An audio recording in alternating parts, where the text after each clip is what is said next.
अस्सलाम वालेकुम नाज़रीन, आप देख रहे हैं प्रोग्राम खबर गर्म है। मैं हूं सोनिया अदनान और मेरे साथ मौजूद हैं एहतशाम उल हक। नाज़रीन, हम देख रहे हैं कि मुल्क इस वक्त डिफॉल्ट के दहाने पर है। मौशी सूरत हाल हर गुजरते दिन के साथ बद से बदतर होती जा रही है, लेकिन हम देख रहे हैं कि मौशी, कारोबारी, अवामी मसाइल सब के सब एक तरफ, लेकिन तमाम तर जो सियासी जमातें हैं, सियासतदान हैं, उनकी तरजीह महज एक तयनाती है। इस सारी सूरत हाल को लेकर हम देख रहे हैं कि अफवाहों का तूफान है कि थमने का नाम नहीं ले रहा। पिछले कई हफ्तों से अगर देखें, आज मुस्लिम लीग नून के कुछ बैक टू बैक बयानात इस तरह के आए कि उन्होंने इस मामले को कुछ मजीद उलझा दिया। हमने देखा कि राना सनाउल्लाह साहब की जानिब से पहले बयान आता है, वो कहते हैं कि समरी आए ना आए, यानी वो कहते हैं कि GHQ से समरी आए या ना आए, 1-2 दिन में तैनाती का अमल मुकम्मल हो जाएगा। लेकिन साथ में उन्होंने ये भी कहा कि ये समरी हर सूरत आएगी। लेकिन शाहिद खाकान अब्बासी साहब ने जो बात की वो बड़ी अहम बात उन्होंने की। हालांकि इसी तरह की बात जब इमरान खान साहब करते थे तो उन पर ज़ाहिर है एक बड़ा क्रिटिसाइज होता था, बड़ा एक शोर मच जाता था। ये बात की, उन्होंने कहा कि आर्मी चीफ की समरी ना आना आइन की खिलाफ वर्जी है। उसके साथ साथ उन्होंने कहा कि अहलियत ना रखने वाले का नाम होना गलत होगा और ये मामला अदालत में भी चैलेंज हो सकता है। नामों की फहरिस्त में अहल शख्स का नाम शामिल ना होना, उन्होंने कहा कि ये मामला अदालत में भी जा सकता है। बहरहाल उन्होंने क्या कहा आपको सुनवाते हैं। ज़ाहिर है इस बयान के बाद कुछ खबरें गर्दिश करना शुरू हो गई सिविल मिलिट्री इम्बैलेंस की, लेकिन हमने देखा कि ख्वाजा आसिफ साहब ने इस मामले को आकर क्लैरिफाई किया और ख्वाजा आसिफ साहब की जानिब से कहा गया कि सिविल मिलिट्री जो ताल्लुकात हैं उनमें कोई तनाव नहीं है। उन्होंने कहा कि जनरल बाजवा नवाज शरीफ साहब का एहतराम करते हैं और अगले 48 घंटे में उन्होंने कहा कि ये तकर्री का जो अमल है वो मुकम्मल हो जाएगा, ये काम हो जाएगा। लेकिन ज़ाहिर है इस पर बड़े सवालात भी उठ रहे हैं। ये सारा मामला है क्या, ये बयानात देने की ज़रूरत इस वक्त क्यों पेश आ रही है, इस सारी सूरत हाल पर बात करेंगे। इसके साथ साथ एक दो और अहम मामलात हैं। एहतसाब अदालत ने आज इसाक डार का आमदन से ज़ायद असासों का केस ख़त्म कर दिया है और ये कहा है कि नैब की नई तरमीम के बाद ये केस एहतसाब अदालत के दायरे इख्तियार में नहीं रहा। फिर तोशाखाना रेफरेंस का भी मामला है। इमरान खान साहब के खिलाफ फौजदारी कार्रवाई का आगाज हो गया है। ये एक अहम मसला क्या बन जाएगा इमरान खान साहब के लिए। सारी सूरत हाल पर तफसील से बात करेंगे। आज प्रोग्राम में हमें ज्वाइन किया है पाकिस्तान तहरीक इंसाफ के सीनियर राय फयाजुल हसन चौहान साहब ने। Thank you so much for your time sir. Fayyazul Hasan Chauhan sahab, ज़ाहिर है आर्मी चीफ की तैनाती को लेकर जितना इख्तलाफ आप लोग कर सकते थे वो आपने किया, लेकिन अब इमरान खान साहब कह रहे हैं ये मेरा मसला नहीं है। आज एक बड़े सीनियर सहाफ़ी बता रहे थे कि इमरान खान साहब से इस मामले पर उनकी बातचीत हुई और उन्होंने कहा कि इमरान खान साहब से बातचीत करने के बाद तासुर यही मिला कि वो कह रहे हैं कि ये आपस में लड़ पाए नहीं थे, 80 पीछे हो गए। तो सर ऐसा ही है, कुछ पीछे देख खड़े हो गए, तमाशा देखा जा रहा है इस सारे मामले का। बिस्मिल्लाहिर्रहमानिर्रहीम। पहली बात तो ये है कि आपने कहा कि हम जनाब इस सारे मामले से पहले इन्वॉल्व थे, अब हम पीछे हट गए। मुझे कोई एक स्टेटमेंट इमरान खान साहब की बता दे पिछले 7 महीनों में जिसमें उन्होंने कहा हो कि फला जनरल आर्मी चीफ होना चाहिए, फला जनरल आर्मी चीफ नहीं होना चाहिए, फला जनरल की 3 स्टार 4 स्टार पे प्रमोशन होनी चाहिए, फला की जनाब 3 स्टार पे प्रमोशन नहीं होनी चाहिए। इमरान खान साहब से लेके पीटीआई के हर दूसरे तीसरे दर्जे के लीडर ने भी किसी ने ये स्टेटमेंट आज तक नहीं दी। आप कैसे कहते हैं कि हमने जनाब तैनाती के मामले को जब कंट्रोवर्शियल बनाया हो या बाकी। अब जो अगली चीज है, आपने कहा कि इमरान खान साहब ने क्या है कि भाई जी हुण सानू कोई लेना देना नहीं, अभी तो पीछे हट गए हैं, आपस ही जनाब मामला सीधा नहीं हो रहा है।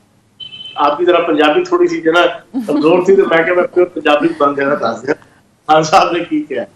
अब सूरत हाल बड़ी खूबसूरत मैं आपके सामने रखती हूँ। नवाज शरीफ साहब जिसको बनाना चाहते हैं, शहबाज शरीफ साहब मजबूर है, उसका नाम भी वो डालने को तैयार नहीं है। सब मजबूर है ना, मैंने नाम डाला हुआ सुल्तान मफरूर नवाज शरीफ, सुल्तान मजबूर शहबाज शरीफ। एक भाई मफरूर है, दूसरा भाई मजबूर है। तो जो मजबूर भाई है वो अपने मफरूर भाई की कहे के ऊपर वो नाम लिस्ट में डालने का रवादार ही नहीं है। फिर अगली सुने, जिसको जरदारी साहब बनाना चाह रहे हैं उसको नवाज शरीफ साहब मानने को तैयार नहीं है। जिसको एस्टेब्लिशमेंट लाना चाह रही है उस पर नवाज शरीफ साहब राजी नहीं है। ये अजीब खिचड़ी पकी हुई है इनकी आपस में। इन्होंने कंट्रोवर्शियल किया हुआ है, हमारा तो कोई लेना देना नहीं है। 12 तो इमरान खान साहब ने आज से 10 दिन पहले कह दिया था कि हमारे लिए तो हर जनरल जो है ना वो काबिल एहतराम है, हमारे लिए तो हर 3 स्टार जनरल जो है वो 4 स्टार जनरल बनने के जनाब एलिजिबल है, जो भी बनेगा हमारे लिए काबिल एहतराम है। इनकी अपने वेस्टर्न इंटरेस्ट है। नवाज शरीफ चाहता है कि वो आर्मी चीफ बने जो इसको नेल्सन मंडेला बनाकर बाहर से पाकिस्तान लेकर आए। नवाज शरीफ चाहता है कि वो आर्मी चीफ बने जो इसको अमाम खमीनी की तरह का नजात दहिंदा बनाकर लंदन से जो है वो पाकिस्तान लेकर आए, लेकिन ये उसकी ख्वाहिश जिंदगी में कभी पूरी नहीं हो सकती। ठीक हो गया चौहान साहब, ये तो ख्वाहिशें हैं, ख्वाहिशें तो चलें, वो कहते हैं if the wishes were the horses, वो तो छोड़ देते हैं। देखिए एक सवाल जो आज सब क्वार्टर में पूछा जा रहा है और सब लोग बात कर रहे हैं कि जब इमरान खान साहब ने एक लॉन्ग मार्च शुरू किया था तो बड़ा जाहराना उनका एटीट्यूड था, बड़ा जाहराना तरीके से अपनी चीज़ें लेके जा रहे थे। अब आहिस्ता आहिस्ता आके बिल्कुल जिसको कहते हैं अपना रवैया नर्म हो गया, अपने स्टैंड से पीछे लोग कहते हैं कि जी साजिशी बयानिया भी ख़त्म हो गया, आर्मी चीफ की तैनाती के हवाले से भी पीछे हट गए, अगर से कुछ नहीं मिला, ना इलेक्शन कमिश्नर को हटाया गया, ना इलेक्शन की डेट दी गई। तो चौहान साहब मेरा सवाल ये है कि अब तक तो आप लोग कह रहे हैं कि अभी तक तो आप लूज़र ही हैं, 26 को आने के बाद क्या हो जाएगा? आपकी मर्जी की तैनाती तो अब दूर रह गई है जी। और आप कह रहे हैं कि हम इस मामले पर बात नहीं करें। आज वैसे शायद खाकान अब्बासी साहब ने भी इस हवाले से बात की है, उन्होंने कहा है कि मार्च का मकसद ही आर्मी चीफ की तकर्री पर असरअंदाज होना है। क्या कहा सुनिएगा जरा जी। आज इमरान खान के इस धरने का, इस लॉन्ग मार्च का, इन धमकियों का वाहिद मकसद ये है कि इमरान खान पाकिस्तान के आर्मी के चीफ की सिलेक्शन पर असरअंदाज हो सके। और आज 26 तारीख को जब आर्मी के चीफ का फैसला होना है तो वो धरने की धमकियां देकर इस फैसले पर असरअंदाज होना चाहता है। जी चौहान साहब। अच्छा, मुझे इस अकल के अंधे से कोई पूछेगा हो तो वाकई वहां से अकल गिटों में चली जाती है। इससे पूछे यार हमने क्या असरअंदाज होना है? आइन और कानून के अंदर किरदार जो है वो या GHQ का है, या वजारत दफा का है, या वजीर आजम का है, और ज्यादा से ज्यादा एक डाकिये के तौर पे जो है वो ईवान सदर का है। नहीं, चार के अलावा सॉरी मैं इंटरप्ट नहीं करना चाहता आपको, लेकिन इसकी हिस्ट्री तो है ना। अभी नवाज शरीफ साहब मुसलसल इमरान खान साहब कहते रहे कि जी चोरों, डाकियों, मनी लॉन्ड्रेड जो है उनके कहने पे आर्मी चीफ नहीं लगाया जा सकता, लगाया जाएगा तो हम इसको चैलेंज करेंगे। तो आप बहुत आगे चले गए थे ना, वहां से पीछे आए आप लोग। देखिए बात ये है, कहते हैं ना आईना देखो तो अपना चेहरा नजर आता है। शाह साहब, इन नून लीग वालों को अपना चेहरा नजर आता है। इन्होंने जो परवेज मुशर्रफ के साथ किया था, जो उसके त्यारे का रुख मोड़ दिया था, इंडिया की तरफ भिजवा दिया था, त्यारा अगवा करने के हवाले से जो किरदार अदा किया था, जियाउद्दीन भट्ट को जो ना वो इंजीनियरिंग कोर वाले को जनाब टीके लगाने की कोशिश की थी, ये जो सारी हरकतें इन्होंने खुद की हुई है ना, इनको आईने में अपना चेहरा नजर आता है। और भाई हम क्या कर सकते थे एहतशाम साहब, जो भी हो जाए। मैंने तो 4 रोल बताए हैं, 4 के अलावा 5वां करैक्टर कोई नहीं है कि जिसका कोई किरदार हो आर्मी चीफ की तैनाती के हवाले से। मशकूक इन्होंने खुद बनाया हुआ है, इन्होंने सारे का सारा मामला बिगाड़ा हुआ है, सारे का सारा मामला इन्होंने खुद बिगाड़ा हुआ है। इनके आपस के अंदर जनाब मैंने बताया ना, नवाज शरीफ जिसको चाहता है उसको शहबाज शरीफ बना नहीं सकता, नवाज शरीफ जिसको चाहता है उसको एस्टेब्लिशमेंट लाना नहीं चाहती, नवाज शरीफ जिसको लाना चाहता है जरदारी उसको बनाना नहीं चाहता, जरदारी जिसको बनाना चाहता है नवाज शरीफ उसको बनाना नहीं चाहता। तो फिर होगा क्या अब फयाजुल हसन चौहान साहब, फिर इस मसले का कैसे हल निकलेगा? और खतरा तो चौहान साहब आप लोगों को है ना, जब इमरान खान साहब कहते हैं कि नवाज शरीफ अपनी मर्जी का आर्मी चीफ ला के मुझे नायल करवाएगा, तो ये फियर तो आप लोगों के है ना। और राना सनाउल्लाह सर कह रहे हैं समरी आए ना आए 1-2 दिन में हम तैनाती का अमल मुकम्मल कर लेंगे। वो कह रहे हैं GHQ समरी भेजे ना भेजे हम लगा देंगे।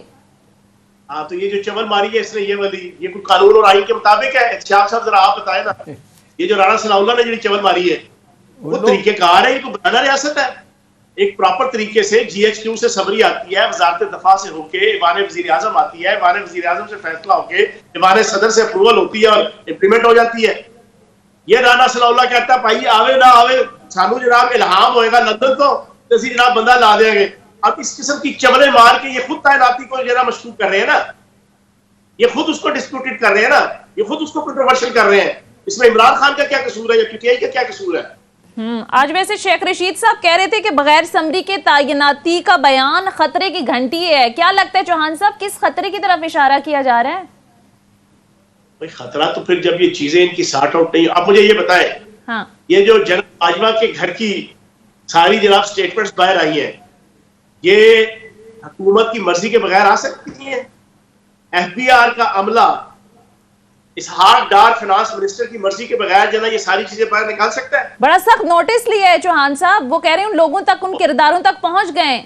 वैसे मेरी इतला ये है चौहान साहब, मेरी इतला लेटेस्ट ये इस हवाले से, बड़ी खबर इस हवाले से ये है कि ये जुलाई में कहते हैं कि लीक हुआ था ये डाटा जो उनका था बाजवा साहब का, और इस हवाले से 3 लोग जो है ना वो आइडेंटिफाई हो गए हैं जिनके बारे में पता चला है कि जिन्होंने ये चीज़ें निकाल के आगे पीछे की थी, तो उनके ऊपर भी कहा जा रहा है कि जी महकमाना तौर पे बड़ी सीरियस कार्रवाई शुरू हो जाएगी कल से। जी एहतशाम साहब ये बड़ी डर्टी गेम खेल रहे हैं ये इंपोर्टेड हुक्मरान, ये फौज को डिस्प्यूट और फौज की तैनाती को डिस्प्यूट करने के लिए ये खुद किरदार अदा कर रहे हैं, और इसमें मुल्क दुश्मन ताकतों का भी एक अपना रोल है, बड़े स्मूथली जो है वो सारा रोल प्ले कर रहे हैं। अब हमें क्या है, आप जो प्रोफेशनल है नंबर 1 है उसको आप बनाए आर्मी चीफ, नंबर 2 को बनाए आप joint chief of army staff, Allah खैर सल्ला, हमें उससे क्या टेंशन। और एक बात सुन लें, आपका भी तजर्बा होगा, मेरी भी फैमिली आर्मी में है और अच्छा खासा चीजों को जानता हूँ समझता हूँ। जो आर्मी चीफ बन गया वो किसी का भी नहीं है, वो अपने अदारे का है, वो अपना है और अपने अदारे का है बस। नवाज शरीफ ऐसे एक्सपीरियंस कर चुके हैं चौहान साहब, सबसे ज्यादा तैनातियां उन्होंने की हैं और सबसे ज्यादा कंट्रोवर्सी उन्हीं के साथ हुई है जो अपनी मर्जी से लेकर आते थे नाम, और उन्हीं की वजह से ये सारा फड्डा क्रिएट हुआ और अभी तक तैनाती नहीं हुई और अभी तक सबरी मूव नहीं हुई। चलें आप उन्हीं की वजह से यही है, जो अभी आज से 2 दिन पहले सबरी आई थी उसको वापस भेजा गया दोबारा। चौहान साहब सियासत को बड़ी उन्होंने फड्डा डाला हुआ है, ठीक हो गया, उन्होंने सियासत किया हुआ है। आप सियासत को बड़ी सी तरह समझते हैं। एक चीज़ बताएं कि 3 दिन पहले तक एग्जैक्ट बल्कि 2.5 दिन पहले तक ये सूरत हाल ये थी कि वो वाज़े तौर पे लग रहा था, आप लोगों का भी इंटरेस्ट है, PMLN का तो डेफिनेटली है और क्लेम भी है किसी तक सही भी है कि हम प्राइम मिनिस्टर जो है ना प्रोरोगेटिव उसका। अभी आप व्हाट हैपन, आपके ख्याल में क्या हुआ एकदम से कि अदारे के दरमियान नून के दरमियान ये मामला किधर बिगड़ गया लेके? क्यों माजरत के साथ जनरल आसिम के बारे में जो कहा जा रहा है सीनियर मोस्ट है और वो लगवाना चाहते हैं नून वाले, लेकिन कहा जा रहा है कि अदारे शायद उस पर राजी नहीं है, क्यों ऐसा हुआ? ये देखिए जनरल आसिम मनीर 27 तारीख को रिटायर हो रहे हैं, ठीक है जी, और 27 तारीख को रिटायर होने वाला 29 तारीख को जनरल बाजवा साहब ने रिटायर होना है। अब वो किस तरीके से 27 तारीख को जिससे रिटायर हो जाना है वो 29 तारीख को उसके अपॉइंटमेंट, उसके लिए तरीकाकार है ना माजरत के साथ चौहान साहब, इसका तरीकाकार। जहांगीर करामत साहब 2 दिन पहले उनकी तैनाती हुई थी, वो कहा जा रहा है कि इनको वाइस चीफ बना देंगे और बाय द टाइम जब वो जाएंगे 3 दिन के अंदर वो प्रमोशन उनकी अनाउंस हो जाएगी, 4 स्टार जनरल बन जाएंगे। उसके बाद यह है कि जब 29 को जाएंगे बाजवा साहब ऑटोमेटिकली वो टेक ओवर कर लेंगे। शाम साहब मैं अगली बात यही करने वाला था, तो तसल्ली से सुनिए जी जी। उनको बनाने के लिए 2 ही ऑप्शन है, एक ये है कि उनको अभी वाइस चेयरमैन बना दे, जनाब आर्मी चीफ बना दें, एक तो ये है। आर्मी का वाइस चीफ जो है ना वो अथॉरिटी आर्मी चीफ की है, वजीर आजम की नहीं है, समझ गए? पहली बात तो ये समझ लें। दूसरा इसका हल क्या था, जो पिछले 10 दिन से एक टेम्पो बना हुआ था कि आर्मी एक्ट के अंदर तब्दीली आ रही है रिटेंशन के हवाले से। रिटेंशन का आप असूल और रवायत आपको भी पता होगी, मैं दोबारा तस्कीर के लिए आपके सामने रख दूं। आर्मी के अंदर जो रिटेंशन होती है, रवायत और कानून ये है कि वो उसी रैंक के ऊपर जो है ना उसकी जरा बरकरार रहता है, 3 साल 2 साल 1 साल 6 महीने, अगले रैंक के अंदर नहीं होती। अगर कोई लेफ्टिनेंट जनरल है तो वो लेफ्टिनेंट जनरल के ओहदे के ऊपर जो है वो 3 साल 2 साल 6 महीने जो है ना उसकी रिटेंशन हो सकती है। वो जनरल के ऊपर जो है उसको प्रमोट नहीं किया जा सकता। कर्नल वाला जो है वो ब्रिगेडियर के ऊपर प्रमोट नहीं हो सकता, वो कर्नल के ऊपर जो है वो 6 महीने के लिए, साल के लिए, 2 साल के लिए, 3 साल के लिए उसकी रिटेंशन हो सकती है। ये 2 चीजें हैं जिसके हवाले से मैंने आपके सामने रख दी। तो अब बीच में 3 दिन रह गए हैं, 4 दिन, अगर ये 2 जनाब चीजों में से किसी एक को एक्सरसाइज नहीं किया जाता तो चीजें वो नहीं आती कि जो इसको कुछ लोग चाह रहे हैं। लेकिन माजरत के साथ इसमें देखें ना, जो पहले आपका चौहान साहब आपकी पार्टी का स्टैंड था वो कुछ और था। आप लोग भी कहा करते थे कि जी मेरिट पे होना चाहिए और वो ऐसा नहीं होना चाहिए जो उनकी करप्शन का तहफ़्फ़ुज़ करे ये करे वो। अब आप लोग कह रहे हैं कि नहीं जी मेरिट पे होगा, सीनियर मोस्ट होगा, जबकि दूसरी तरफ से शायद खान अब्बासी हो, राना सनाउल्लाह ने वो कहानी वो पढ़ रहे हैं जो पहले आप पढ़ रहे थे।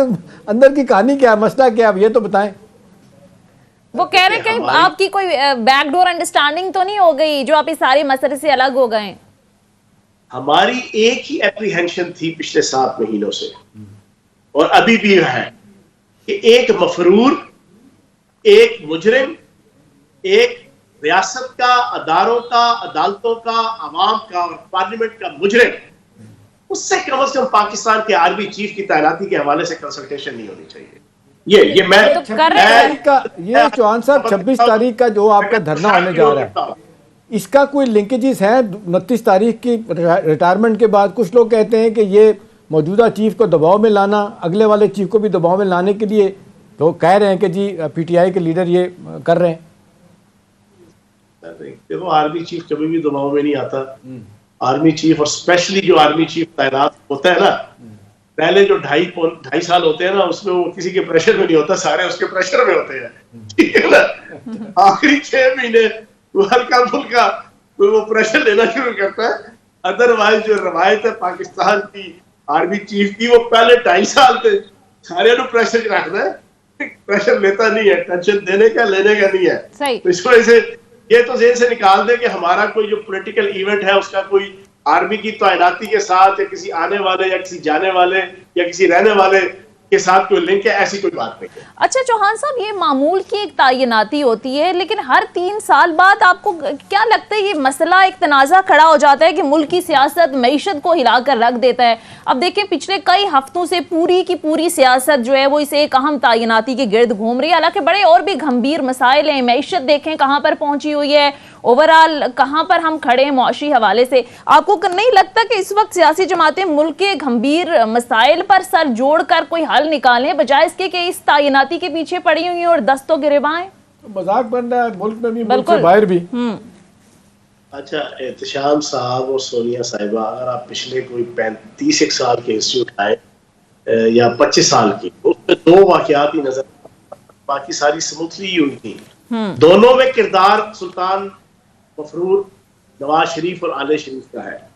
एक परवेज मुशर्रफ की तैनाती, उस पर जो फटा हुआ, उसमें ये आले शरीफ और नवाज शरीफ, और अब भी जो सारी सिचुएशन हुई है, इसका बुनियादी सारे इशू के ऊपर जो इतना ओपनली मीडिया के अंदर इसकी डिस्कशन हो रही है, क्रिटिसिज्म हो रहा है, राय दी जा रही है, सजेशंस दी जा रही है, हम भी बैठे जो डिस्कस कर रहे हैं, मैं ये समझता हूँ इसकी बुनियादी वजह यही नवाज शरीफ और इसका खानदान है।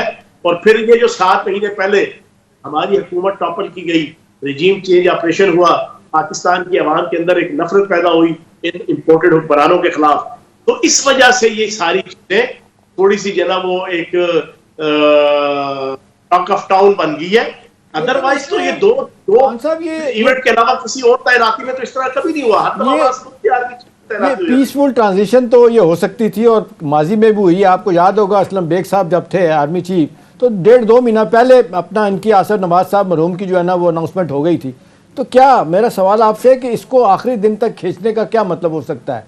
क्या आप देखते हैं कि हुकूमत जो है उनकी कोई नीयत में ख़राबी है, या वो उनका तो हक है, प्रोरोगेटिव है आइनी और कानूनी तौर पे, जिसको चाहेंगे वो लगा सकते हैं? इसी वजह से राना सनाउल्लाह जिस तरह भी बोलें या शायद खान अब्बासी बात करें तो लोग उनको सही समझेंगे। जी बस ये इनका अपनी इंटेंशन, जितना डिले हुआ है, ये जिसको बनाना चाहते हैं उसके रास्ते में कानूनी हिच है, कोई जनाब कानूनी जनाब उसमें कोई प्रॉब्लम्स है, ये उसको सही उस तरह ओपनली ब्लंटली रेगुलरली उसको नहीं बना सकते। तो उसके लिए इन्होंने चीजों को डिले करना शुरू किया, और ऊपर से ये खान साहब से डरे बैठे हुए हैं। इनको हम तो इलेक्शन की डेट लेने के लिए आ रहे हैं, ये समझ बैठे हैं कि पता नहीं डंडा और डांग लेके आ रहे हैं, ठीक है, ये अपने डरे बैठे हैं। तो बुनियादी वजह नवाज शरीफ और उसका खानदान है, सही मैं दोबारा दोहरा रहा हूं, और उसके हवारी हैं, उसके पटवारी हैं, उसके चेले चांटे हैं। आज अगर 2 प्रेस कॉन्फ्रेंस आपके सामने आई, एक राना सनाउल्लाह की और एक जनाब शाहिद खान अब्बासी की, ख्वाजा आसिफ की, राना सनाउल्लाह की और जनाब शाहिद खान अब्बासी की, आप तीनों को देखा, तीनों मुख्तलिफ किस्म की बातें कर रहे हैं। इसका मतलब है ये डिस्प्यूटेड खुद कर रहे हैं ना, वरना ये तीनों जिम्मेदार बंदे हैं। तीनों को एक बात करनी चाहिए थी, तीनों को एक पिच पे होना चाहिए था, एक पेज पे होना चाहिए था। ये तीनों इंटेंशनली नवाज शरीफ की हदायत के ऊपर ये मुख्तलिफ स्टैंस लेके इस इशू को कंट्रोवर्शियल कर रहे हैं। ठीक है, इसी पॉइंट पर ब्रेक लेते हैं नाज़रीन। ब्रेक के बाद वापस आजुल हसन चौहान साहब से गुफ्तगू का सिलसिला जारी रहेगा, कुछ मजीद इशूज पर भी बात करेंगे। Stay with us.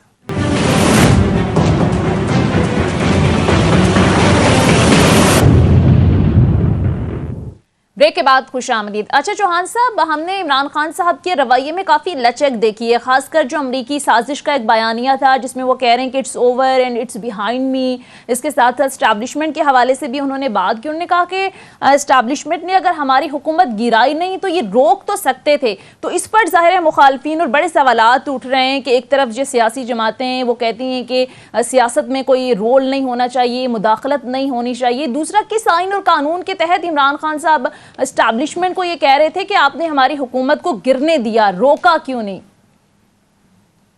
देखें, इमरान खान साहब जिस कंटेक्स्ट के अंदर बात कर रहे थे और कर रहे हैं वो ये कि जब उन्हें पता है कि जिस दिन जुर्म आयद होनी थी शहबाज पे और शहबाज शरीफ पे और इन सारे जनाब आसिफ जरदारी पे, बिलावल जरदारी के ऊपर केसेस चल रहे हैं, आपने 70% उन सियासतदानों को कि जिनके ऊपर 4 साल 5 साल अरबों रुपया मेरे और आपके पैसा के रियासत और रियासती इदारों ने इस नतीजे पे पहुंचे कि ये करप्ट और बदयानत था और इनको सजा मिलनी चाहिए। और उस वक्त आप उनको हुक्मरान बन रहे हैं और फिर आइन और कानून की धज्जियां उड़ा के, लोटे बना के और खरीदो फरोख्त करके सेंट हाउस में फिर सारे मामला फिर अमेरिकन काउंसिल जनरल से लेके और फिर तो सारा कुछ होता रहा, कुछ जगह छुपानी है आप लोगों से। तो वो उसके ऊपर था कि कम से कम मुल्क को डूबने से बचाते, जो आज मुल्क डूब चुका है। हमारे दौर में 5% पाकिस्तान डिफॉल्ट होने का जनाब खतरा था, आज 75 से 80% पाकिस्तान डिफॉल्ट होने का खतरा रखता है। आज पाकिस्तान की इकोनॉमी का बेड़ा गर्क हो गया है।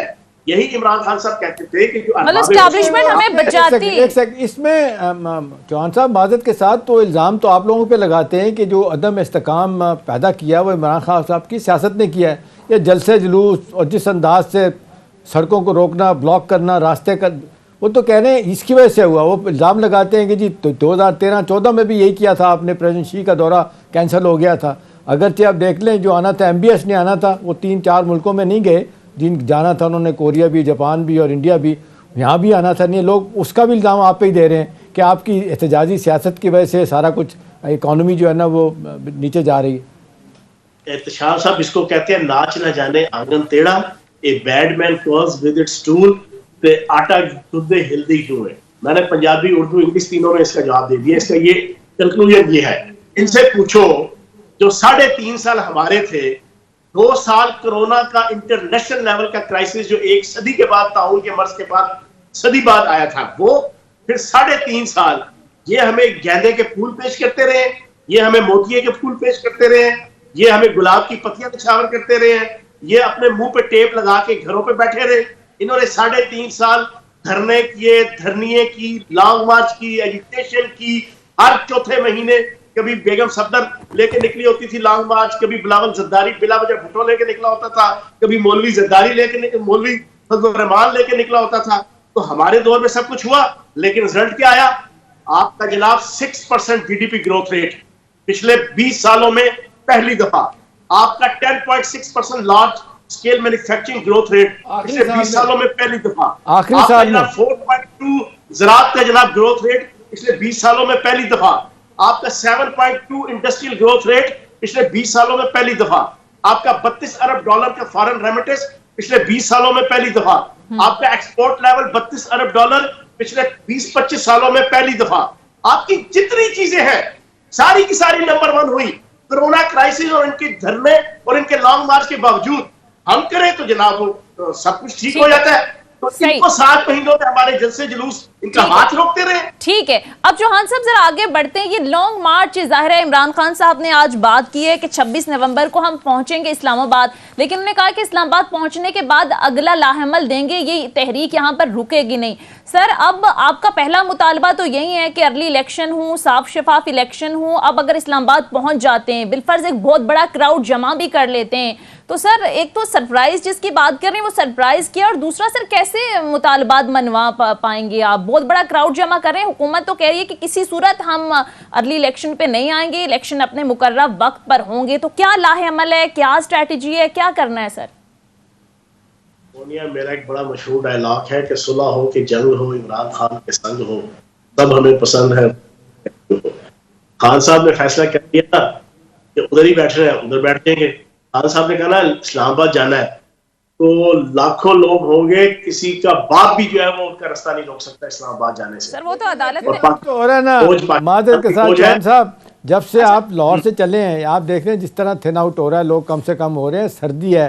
अब बताएं, मुखालफिन तो आपको कहते हैं जी 500 700 2000 से ज़्यादा बंदे नहीं होंगे, भले आप कहें लाख आ जाएंगे, जितने भी आ जाएंगे। सवाल अगला ये हुआ है कि जी क्या आप जाके बैठ जाएंगे, यहाँ से चले जाएंगे, आपके कोई मुतालबात होंगे? क्या लगता है कि एक दिन का एहतजाज होगा? और इस्लामाबाद जाने की सर बात कर रहे हैं, वो तो अदालत की भी सर क्लियर डायरेक्शन आ गई है, इस्लामाबाद जाएंगे तो फिर तो राना सनाउल्लाह भी यहाँ पर तैयार बैठे हैं, ये तो फिर सर अदम इस्तेहकाम मजीद बढ़ नहीं जाएगा? एहतशाम साहब ने जो बात कही मैं उसका जवाब दे दूं कि ये जो लॉन्ग मार्च था ये दुनिया की सबसे यूनिक तरीकेकार का लॉन्ग मार्च था, जो इमरान खान साहब की और कप्तान की इख्तरा थी, जहनी इख्तरा, बड़ी कामयाब जहनी इख्तरा थी। यहाँ पर जनाब हमने रेगुलर इसको हम लेके नहीं चले, हमने हर डिस्ट्रिक्ट हर तहसील के लोगों को पार्टिसिपेशन करवाई। अब जो 26 तारीख को आना है उसमें पूरा कश्मीर, पूरा गिलगित बल्तिस्तान, पूरा KPK, पूरा शुमाली पंजाब और फिर पूरे पाकिस्तान से भी टोकन रिप्रेजेंटेशन जब लोगों ने आना है। एहतशाम साहब 50,000 बंदे का रास्ता कोई नहीं रोक सकता, ये तो लाखों होंगे, लाखों, ना कोई कंटेनर, ना कोई पुलिस, ना कोई रेंजर, ना कोई फौज। और फौज पाकिस्तान की फौज है, वो कभी भी रुकावट नहीं बनने लगी इतनी बड़ी गैदरिंग के सामने, ना गोली चलाने लगी है, ना रास्ता रोकने लगी है, ना रेंजर चलाएगी इंशाल्लाह। तो मैं अगर इमरान खान साहब ने फैसला कर लिया कि चलो जी हमने जाना है जनाब इस्लामाबाद, तो फिर मैं देख लूंगा, कहते हैं ना अब हवाएं ही करेंगी रोशनी का फैसला। एहतजाजी सियासत का अभी तक तो आपको कोई फायदा नहीं हुआ। माजरत के साथ देखे ना, जो आपके मुतालबात थे, कोई मुतालबा अभी तक आपका पूरा नहीं हुआ। एक आप इलेक्शन की डेट चाह रहे हैं, अब आप आखिर में इस बात पे आके बात रुक गई है, वो भी उन्होंने बड़ा वाज़ेह तौर पे कह दिया है कि जी सवाल ही नहीं पैदा होता। वो ख्वाजा आसिफ तो कहते हैं ज़रा और सड़न दो, असी नहीं करने इलेक्शन पहले। तो फिर आप सारा एफर्ट क्या होगा? यहाँ से अगर एक दिन के एहतजाज के बाद चले जाएंगे फिर क्या होगा? नए सिरे से आप फिर दोबारा से धरने होंगे, लॉन्ग मार्च होंगे, क्या होगा? एहतशाम साहब, जिद्दोजहद कभी नाकाम नहीं होती। अगर नाकाम होना होती तो हज़रत इमाम हुसैन अलैहिस्सलाम दुनिया के सबसे कामयाब तरीन शख्स थे, लेकिन दुनियावी हवाले से देखा जाए तो उनको बज़ाहिरन शिकस्त हुई थी, लेकिन रहती दुनिया तक वो कामयाब तरीन फर्द जाने माने पहचाने और गर्दाने जाते हैं। अगर आप ये कहते हैं ना कि आपने एक जलसा किया और आके चले गए, नहीं, ये एक स्ट्रगल है, ये एक जिद्दोजहद है। या मैंने उस खाकदा से किनारा जहां रिज़्क़ नाम है आप बताना, हमामों कबूतर का भूखा नहीं मैं कि है खान की जिंदगी ज़ातारा, झपटना पलटना पलट कर झपटना, लहू गर्म रखने का एक बहाना, परिंदों की दुनिया का दरवेश हूं मैं कि शाही बनाता नहीं आशियाना। ये झपटना और झपट के पलटना और पलट के फिर झपटना, ये इंसानी जिंदगी का एक खासा है, कामयाब लोगों का एक, दुनिया के जनाब एक मजबूत लोगों का एक खासा है। तो जनाब ये स्ट्रगल है। ये ख्वाजा आसिफ जैसे लोग क्या पता, पंजाबी का मुहावरा है बादर की जाने अदरक का स्वाद, इनसे पूछो इनको क्या पता है ना। ये तो गोद में बैठ के बन गए ना किसी एस्टेब्लिशमेंट की या किसी की उसके MNA बन गए। ये तो इलेक्शन हारा हुआ था, ये तो जिस तरह इलेक्शन बना, ये फिर किसी टाइम बताऊंगा कि किस तरह MNA बना और किसके सदके बना है, जानने वालों को सब पता है। लेकिन तो बाजा साहब को फोन किया था उन्होंने, आजादी क्या होती है। अब ये खबर इंशाल्लाह 1 साल बाद इलेक्शन कराएं या 10 साल बाद कराएं, लोगों ने इनको वोट नहीं देना, लोगों ने इनको छितर मारने हैं, ये बात मेरी सुन ले। अच्छा चौहान साहब, एक चीज बताएं सर, आपका मुतालबा साफ शफाफ इलेक्शन का है। साफ शफाफ इलेक्शन बकौल आपके सर, ये तो EVM के ही वाहिद रास्ता था, EVM इन्होंने ख़त्म कर दी है। फिर मौजूदा जो इलेक्शन कमीशन है, चीफ इलेक्शन कमिश्नर है, उस पर भी आपके तहफ़्फ़ुज़ात हैं, उसके अंडर अगर इलेक्शन होंगे तो वो भी आप लोग मानेंगे नहीं। तो इस सारे माहौल के अंदर सर साफ शफाफ इलेक्शन कैसे होंगे? पहली बात यह है कि हमने ये वाज़ेह तौर पे इमरान खान साहब ने कह दिया है कि चलो हमारी कोशिश है कि चीफ इलेक्शन कमिश्नर चेंज हो, हम सुप्रीम जुडिशल काउंसिल में भी गए उसके खिलाफ, लेकिन अगर वो नहीं भी चेंज होता तो खान साहब ये बात कह चुके हैं कि हम ये इलेक्शन जो है ना उसकी इलेक्शन कमिश्नरशिप में ही जो है ना वो करने को तैयार है। ये अब जिस मर्जी को ले आए, ये अपनी मर्जी का आर्मी चीफ ले आए, ये अपनी मर्जी का IG ले आए, ये अपनी मर्जी का चीफ जस्टिस ले आए, ये अपनी मर्जी का चीफ इलेक्शन कमिश्नर ले आए, ये अपनी मर्जी का अमेरिकन प्रेसिडेंट ले आए, ये अपनी मर्जी का अक़वाम मुत्तहिदा का सेक्रेटरी जनरल ले आए, ये जिस मर्जी को ले आए, इलेक्शन नहीं जीतेंगे। ये बात लिख ले चले पाकिस्तान की ठीक आवाम हो गया, के चेहरों से मान लिया इलेक्शन नहीं जीतेंगे, लोग कह रहे हैं कि जी इलेक्शन आप ही जीतेंगे अगर हो जाते हैं, लेकिन सोनिया के सवाल में वजन है कि अगर यही चीफ इलेक्शन कमिश्नर रहता है जिसको आप रात दिन कंट्रोवर्शियल बना दिया, आप कहते हैं हटाया जाए फिर इलेक्शन नहीं होगा, ये एक टेनोर पोस्ट है, कॉन्स्टिट्यूशनल पोस्ट है, अनलेस कि जुडिशल काउंसिल में जाके इनको आप फारिग कराएं सुप्रीम कोर्ट के, तो यही इलेक्शन कराएंगे। अगर फ़र्ज़ करें अगर इलेक्शन आप हारते हैं या आप कुछ लोग आपको हरवा देते हैं तो फिर क्या करेंगे? तो बेहतर नहीं है कि आप इस पर कोई कंप्रोमाइज़ करें, बेहतर नहीं है कि आप बजाय किसी और को कहने के पॉलिटिकल लोगों के साथ बैठ के मसले का हल तलाश करें? खान साहब कह चुके हैं कि अगर मजबूरन तोहन कराहन अगर हमें इसी चीफ इलेक्शन कमिश्नर की जनाब मौजूदगी में इलेक्शन लड़ना पड़ेगा तो हम लड़ेंगे। हमने तो कह दिया ये। वैसे ये ज्यादती नहीं है कि आप 33 में से 34 में से 29 इलेक्शन आप 3 सालों में जीते हैं, कहा जा रहा है, इसके बावजूद उसको आप कहते हैं कि जी वो फेयर इलेक्शन नहीं कराएगा या धांधली कराएगा, या उनको कहते हैं कि ये नून का आदमी है? एहतिशाम साहब, उसमें इसका कोई इतना बड़ा किरदार या इसकी कोई नेकनामी या इसका कोई तकवा या इसका कोई वलीउल्लाह होना साबित नहीं होता चीफ इलेक्शन कमिश्नर का। इसने जो जो करना था वो कम से कम 12 से 14 ऐसे इसके फैसले हैं जो इस्लामाबाद हाई कोर्ट और सुप्रीम कोर्ट से डाइवर्ट हुए, उसके खिलाफ फैसला आया। फिर इसने जो ईवीएम मशीन के हवाले से फिर और बहुत से इश्यूज, और हर असेंबली इलेक्शन के अंदर बेतहाशा धांधली इलेक्शन कमीशन के अमले ने की है। हमने उसकी जनाब प्रूफ दिए हुए हैं, वीडियो ऑडियो प्रूफ दिए हुए हैं। मैंने अपने जनाब सोशल मीडिया अकाउंट्स में इलेक्शन तो आपने जीता था ना जी, इलेक्शन तो आपने जीता है। आप आरटीएस तो किसी और जगह बैठा था, वो इल्जाम तो उन पर लगते हैं, किसी और पर लगते हैं। एहतिशाम साहब, हाँ जी, इलेक्शन कमीशन की हमायत से नहीं जीता। इलेक्शन कमीशन और चीफ इलेक्शन कमीशन तो उल्टा लटके थे हमें हराने के लिए। वैसे आप लेकिन अल्लाह पाक की जात बड़ी है, आवाम के दिलों में आपकी खान साहब की पार्टी की। ठीक है, चलें इसी पॉइंट पर ब्रेक लेते हैं नाज़रीन। ब्रेक के बाद वापस आएंगे, इश्यूज पर भी बात करेंगे। Stay with us.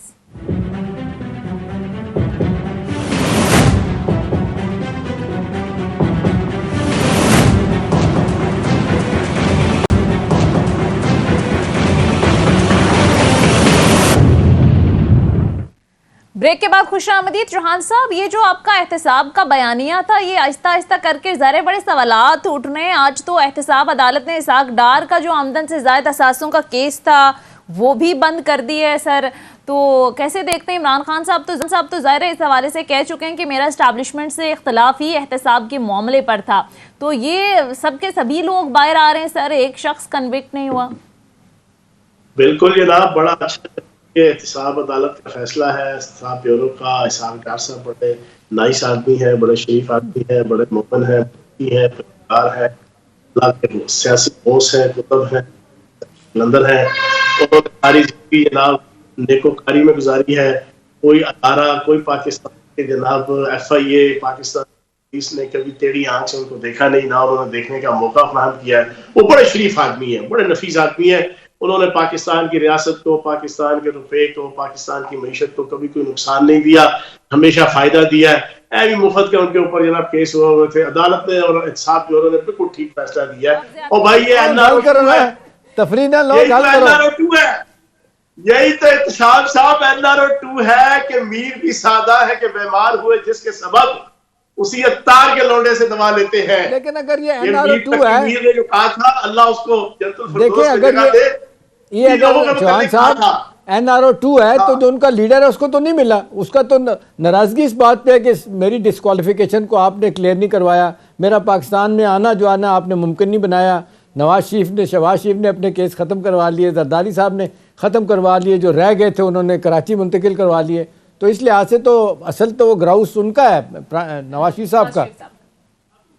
जमीन के खुदाओं ने तो बहुत कुछ काम कर लिया, कोई आसमान का खुदा भी तो है ना, कुछ चीजें उसके हाथ में भी होती हैं। वो जमीन का, आसमान का जो खुदा है वो इस सुल्तान मफरूर नवाज शरीफ से वो अभी खाइफ है, क्योंकि ये खत्मे नबूवत का चोर है। इसने 2017 के अंदर जो खत्मे नबूवत के 9 कवानीन को जनाब चेंज करने की कोशिश की थी आलमी ताकतों को खुश करने के लिए, अल्लाह ने इसकी किस्मत में जिल्लत, रुसवाई और जगसाई इंसानों की किस्मत में लिखी हुई है। चले बस भी कार्ड आप ना खेले ना, छोड़े इस बात को, जो हो गया। असल बात यह है चौहान साहब के इस वक्त वो लोग कहते हैं कि आपकी सियासत भी बंद गली में जा रही है। ठीक है, एक पॉपुलर सपोर्ट आपको बड़ी ज़बरदस्त है, लेकिन जो अहदाफ आपने मुकर्रर किए थे वो आपको नहीं हासिल हो सके। वक्त तेज़ी से गुजर रहा है, लोग कह रहे हैं कि आपको अब भी चाहिए कि ये मामला जो है ना ये डायलॉग के ज़रिए, गिव एंड टेक के ज़रिए हल करवा लें, अदरवाइज़ तो फिर वो कहते हैं कि फिर ये ना हो कि 11 साल इंतज़ार करना पड़े। मुझे एहतशाम साहब ये बताएं कि जो 10,000 सफ़ों का आपका हुदैबिया पेपर मिल के फैसला था मजिस्ट्रेट का, वो मैंने लिखा था, वो इमरान खान साहब ने लिखा था, वो पीटीआई के सेक्रेटरी जनरल ने लिखा था, वो शाह महमूद कुरैशी साहब ने लिखा था। वो जो ये चूना लगाते रहे पाकिस्तान की मईशत को और नित नए तरीके उसके अंदर लिखे हुए उस फैसले में कि ये आले शरीफ का फ्रंट मैन और मुंशी होने के नाते से केस में तो बरी हो गए थे ना जी, वो तो काजी ईसा फायद ने ना सिर्फ बरी किया बल्कि for all time to come उन्होंने उसको बंद कर दिया था कि खुल भी नहीं सकता दोबारा ये। सर मैं वही बात कर रहा हूँ ना, इनकी हुकूमत थी ना उस वक्त, इनकी हुकूमत थी, इन्होंने बंद करवा दिया। चौधरी कमरुज़्ज़मान इनका जाती कुत्ता था, जाती मुलाजिम था। मैं उस पेशी के अंदर मौजूद था सुप्रीम कोर्ट की, जब चीफ जस्टिस ने चौधरी कमरुज़्ज़मान से पूछा कि तुम क्यों नहीं शुरू कर रहे हो, उसने कहा मैं नहीं करूंगा। अदालत ने कहा तुम्हें करना चाहिए, उसने कहा मैं नहीं करूंगा। ये मैं वहां खुद आई विटनेस हूं, मैं वहां खड़ा था, बैठा हुआ था। जनाब इन्होंने अपने पपट्स के जरिए से वो सारा खत्म करवाया था। ये काबिल एहतराम है, मेरा ख्याल है जरा थोड़ा ब्रेक लगाएं, हाथ हौला रखें अपना चौहान साहब। पपट कहते हैं ठीक है, चल जाएगा पपट, ठीक है। चौधरी कमरुज़्ज़मान था, मैं कह रहा हूँ जो साबिक चेयरमैन है वो इनके घर का गुलाम था। चले मान लिया, ये कह सकते हैं, इस तक ठीक है। सर कुछ साबित तो नहीं होता ना, फिर अदालतें सर उनको क्लीन चिट देती हैं तो वो कहते हैं कि हम तो सुरखरू हो गए, ये तो पॉलिटिकल विक्टिमाइजेशन की आपने। अपने जब सर साबित नहीं होता वो कहते हैं हम सुरखरू हुए, बाहर निकल के कहते हैं। वो सबज रू भी हो गए, सुर्ख रू भी हो गए, नीला रू भी हो गए और पीला रू भी हो गए। मतलब है सारे प्रोसिक्यूटर अपने लगा के, नैब के अंदर अपने प्रोसिक्यूटर लगा के उनसे फाइलें उसी बदली करवा के केस सारा डिफ्यूज करके उसकी प्रोसिक्यूशन सारी नल एंड वाइट करके अदालत से अपनी मर्जी का फैसला ले लिया और उसके बाद आप कहते हैं जी आप सुर्ख रू हो गए। लेकिन ये सारा कुछ तभी मुमकिन हुआ है चौहान साहब के नैब लॉ उन्होंने पार्लियामेंट से मंजूर करवाया, उसमें अमेंडमेंट करवाई। इसी तरह इंतखाबी इस्लाहत भी उन्होंने वहां से मंजूर करवाई। तो लोग इल्ज़ाम तो आपको देंगे ना, वो लोग कहते हैं कि जी पार्लियामेंट, सुप्रीम कोर्ट के जजेस कह चुके हैं अगर आप पार्लियामेंट में बैठे होते ना जाते और रजिस्ट करते तो हो सकता है इतनी आसानी के साथ ये सारे के सारे बिल ना पास होते। जी इस तरह के फिर मंतक के और इल्मुल कलाम की दो जना सवाल और जवाब हो सकते हैं। आप कहें कि मुझे ब्लड प्रेशर हो गया क्योंकि मैंने सोनिया और जनाब एहतशाम साहब को इंटरव्यू दिया है, ऊंचा ऊंचा बोला हूं, इस वजह से मुझे ब्लड प्रेशर हो गया, ये भी कोई निकाल सकता है। जिस तरह आपने निकालना है कि आप असेंबली से बाहर से तो इन्होंने बिल पास कर लिया, आप अपने मुंह से मान रहे हैं कि जनाब इन्होंने एनआरओ खुद लिया, असेंबली के जरिए से लिया। तो असेंबली के जरिए आपने अगर होते तो शायद इतनी आसानी के साथ एनआरओ 2 ना मिलता ना जी। ये भी ठीक है श्याम साहब, आपकी बात मान लेता हूं। अच्छा एक और चीज इसी हवाले से लोग कहते हैं कि ये जो सारी दुनिया में डेमोक्रेटिक वैल्यूज़ हैं, रवायत हैं, आप उनसे बिल्कुल हटके जा रहे हैं। पार्लियामेंट को कहते हैं रुस्वा कर दिया गया, डिसफंक्शनल कर दिया गया, इसमें जहाँ बाकियों को आता है वो ज़्यादा मुद्दे इल्ज़ाम आपको ठहराते हैं।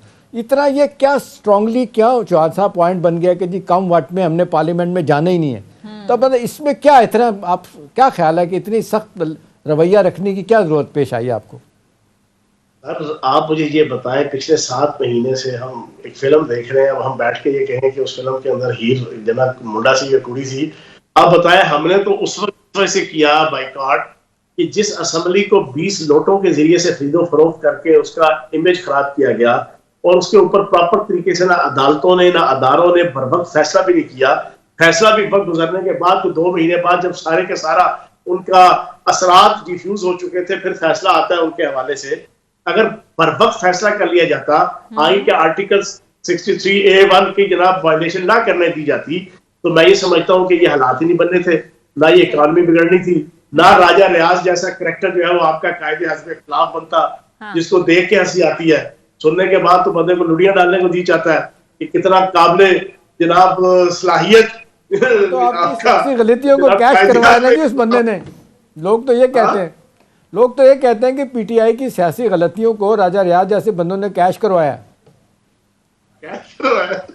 बातें तो भी बहुत सी निकल सकती है। अच्छा अच्छा चौहान साहब, ज़ाहिर है आप अर्ली इलेक्शन की डिमांड कर रहे हैं, पार्लियामेंट को भी आप कह रहे हैं हम नहीं जाने, तो वैसे आपके मुखालफिन ये कहते हैं कि आपके पास ऑप्शन था तो सही, केपी की असम्बली आप डिसॉल्व कर लेते, पंजाब असम्बली आप डिसॉल्व कर लेते। अब पीएमएलएन के बड़े सीनियर रहनुमा, पीडीएम रहनुमा ये कह चुके हैं कि आप आज असम्बलियाँ डिसॉल्व करें, हम इलेक्शन के लिए तैयार हैं, तो उधर आप नहीं आते। देखिए, हम भी रोटी खाते हैं ना, हम रोटी को चोची नहीं कहते ना, इस वजह से हमें भी हालात पता है, हमने भी हालात के मुताबिक फैसले करने हैं ना। Election commissioner, chief election commissioner change कर दिया जाता और एक कंक्लूजन आ जाता कि हाँ जी चलो जी सब्जियां तो जनाब नए इलेक्शन कराते हैं तो सबसे पहले हम ये सब्जियां तोड़ देते। अब जब आप आ ही नहीं रहे इस बात के ऊपर, अभी आपने कहा सर हम इस मौजूदा इलेक्शन कमिश्नर के अंडर इंतखाबात कराने अगर राजी हो जाते हैं तो हम तैयार हैं।